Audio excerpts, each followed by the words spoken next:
So this is it. Ordered it through Amazon. I went with the KYB XLG, and those are the Racing Beat lowering springs. Well, I don't know, it's not even really lowering springs.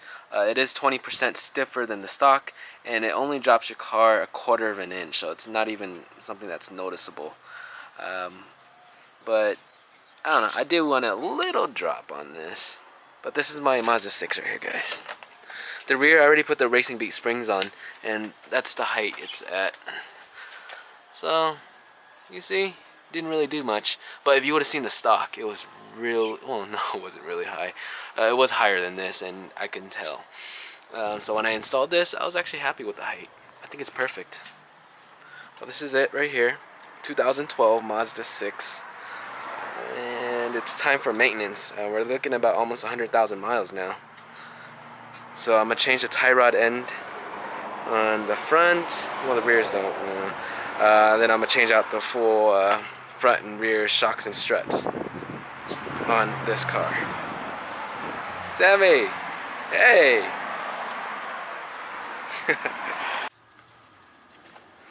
Alright, so first order of operation, you already know. Loosen up the lug nuts. Once you get them loosened, jack up the car, set it on jack stands, yada yada yada. You already know.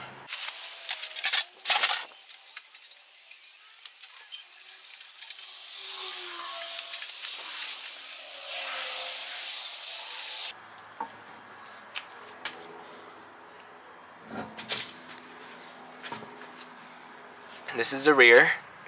Those are the springs already installed. Like I said, I had these installed already for a good 2 years now. I just haven't got the front installed. The rear only. And looking at it, this looks really easy. Bolt right there. And a bolt right there. I think that's it. What in the world? This might be a 1-day no, a 2-day project. And then the springs. I don't think I have to take that out. I hope not. But we'll see. I'm gonna fiddle around here, and if I find any updates, I'll let you guys know. But right now, it looks really easy. So that's it. It's, oh my god, it's super simple. I don't have any jack supporting, nothing. You don't need it. You just take out that, I believe that's a 17, and the bottom is a 18. So there's my new shock, the old one. I'm gonna install it with these straps on. I'm gonna get this in there, get it up inside there, put the bolt in, and then plan to put this one in. So right when I'm ready to install this bolt here down at the bottom, I'm gonna cut the strap and the shock should expand, and I'm gonna try to catch it and put it in. I'm planning just to slip it in as the shock is coming down. Let's see if it works. Otherwise, I'm gonna have to use a jack to support this, lift it up, and then line it up to that to the bolt at the bottom.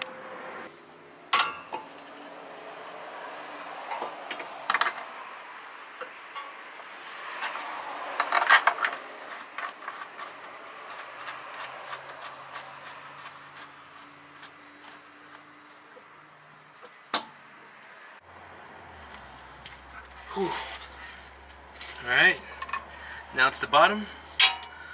I'm not sure how fast this shock is going to shoot out, but I'm just going to have the bolt ready to have it ready to slip in once this shock reaches the mount.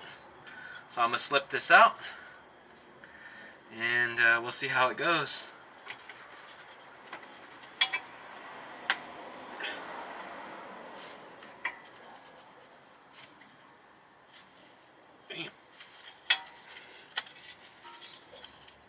Oh, there we go.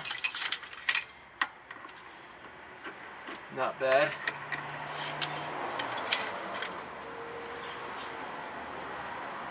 Hey, you got plenty of time. It's not moving fast at all. Make sure you rotate it.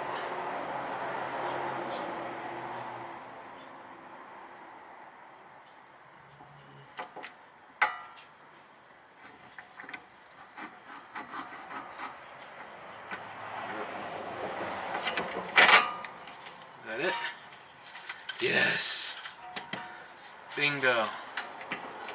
That's it. Tighten this sucker back up and you're done. Now to cut this strap off.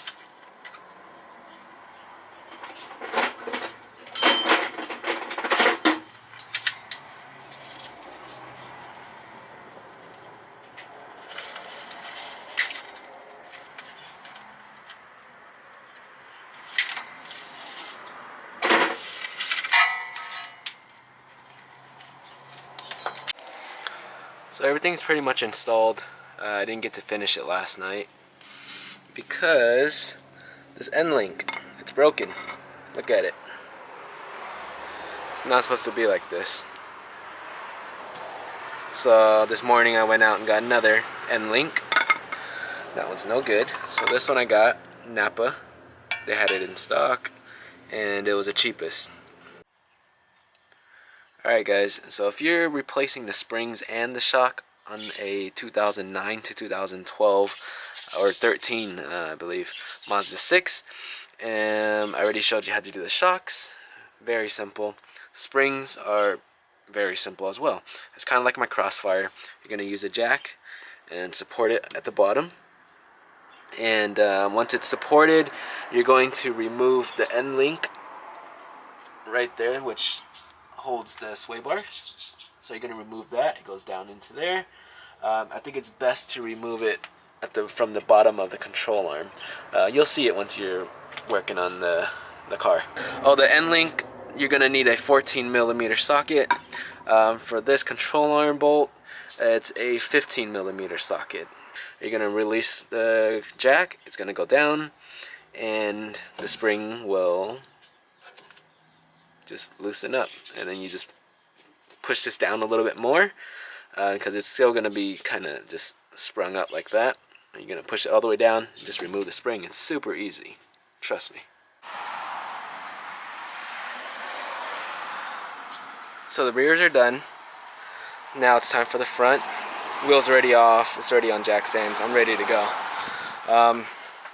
For the top, I'm going to go over the socket sizes that you would need. This one is a 15mm, so I'll have that ready to remove this, this, and this.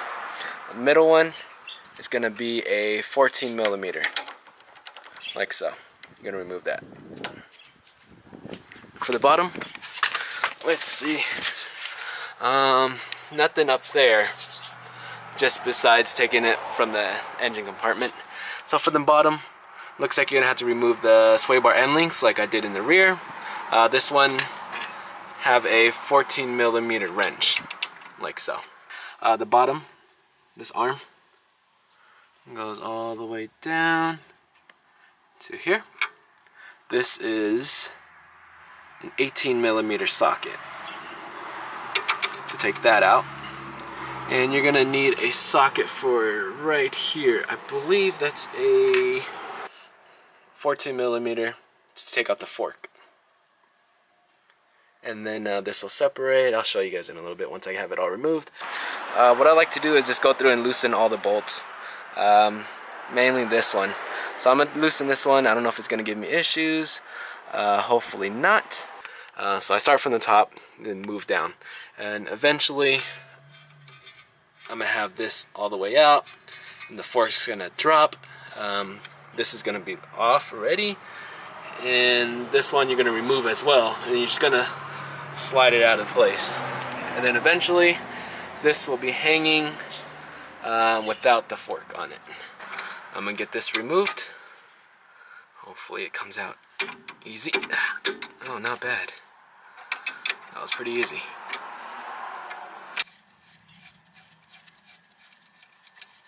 Like so. On the passenger side, get the car on jacks, lift it up. It'll take the tension off the sway bars, because right now it's going to be hard to move, and don't hammer these out because you're going to mess up the thread. So this is the passenger side. As you can see, got it jacked up, the wheels are off the floor, and watch, I'll show you guys how easy it is now. You've seen how hard it was earlier, and look at it now. It should just pop right out. You see that? It didn't let me do that. Come on. There we go. That's it. See how easy that was? You're welcome. Is that ripped? No. Okay. Now, grab your 14, and you're gonna take that out right there. And now it's time for the bottom, the fork. This one you're gonna remove all the way out. But yeah, just take note of how it's supposed to go. It goes right here before the fork, so it jams. So you're just gonna remove this. So don't put it in the other way, that's wrong. It goes like this when you're putting it back together. That's it, it slides right out. And as for this, maybe push it aside. Leave it right there, just set it aside. So now back to the top. Just remove this, and remove this. Just be careful. Have someone at the bottom to catch the shock, or you can remove this, and have your right hand or left hand under there supporting it to catch it before it falls.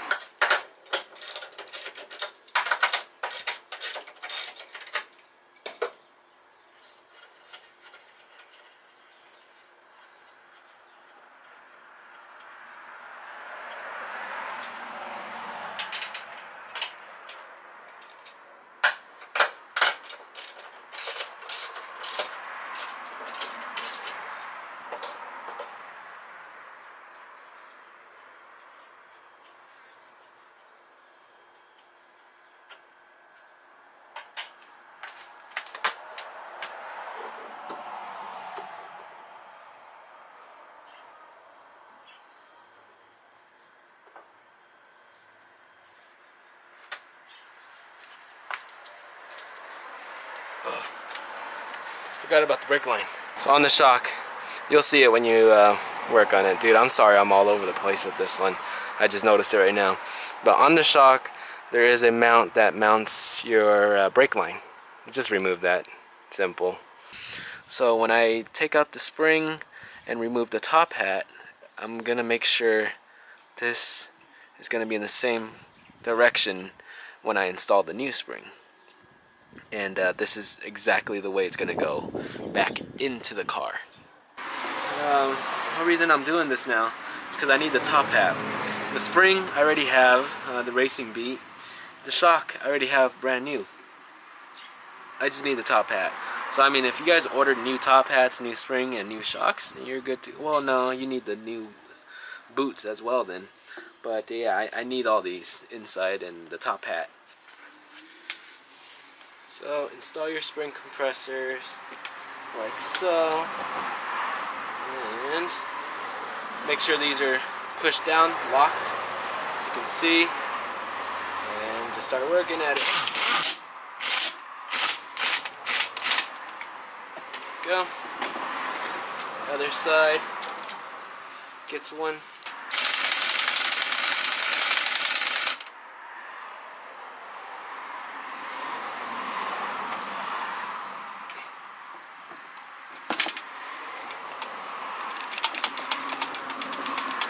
What I was afraid of.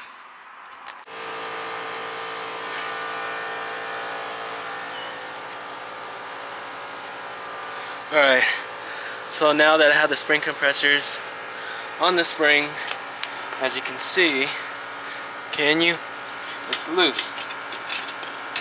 So, it's ready. Now you get your socket to take out this bolt.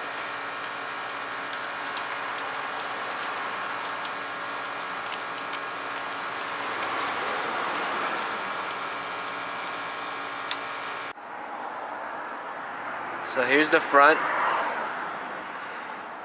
all installed. There you go, that's how it looks. Looks pretty good. But yeah, the car's lowered on Racing Beat springs and KYB XLG shocks. And I just got the wheels, they're Forge Star F10, 20 by 9s all the way around with a 35 offset. That's about the height of the springs. It's not going to go any lower. That's it. They are a lot stiffer, about 20% stiffer. You can really feel it when you're driving the car, but it feels nice. I mean, now that I have the wheels on, I wish it was a little bit lower. So I'm not gonna lower it anymore. I'm not gonna get no other suspension. So I don't know how I'm feeling about the wheels. Might get or stick with the stock ones, but it looks decent. I'll give it some more time. Maybe it'll grow on me, but it looks good, right? I hope. I think. Right there. These are really nice wheels. Tires are, what is that, 245 35 20 Pirellis.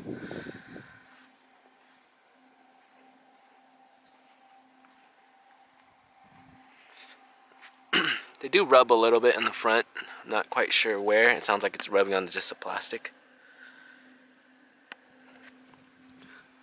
Fitment looks good. Could go about 2 inch lower. Just kidding. Inch lower. That's the front. This is the rear.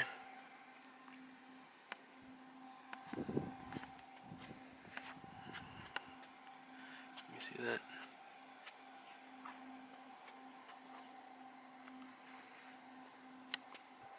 But yeah, you can see the springs from here. Right there.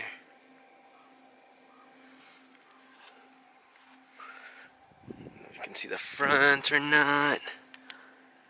Not really. But there it goes. So yeah, I just wanted to show you guys. Mazda 6 this is a 2012, second generation. It's got about 100,000 miles now.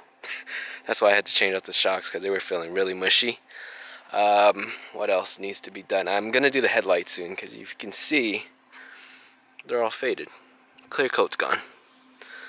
So I'm gonna get that done.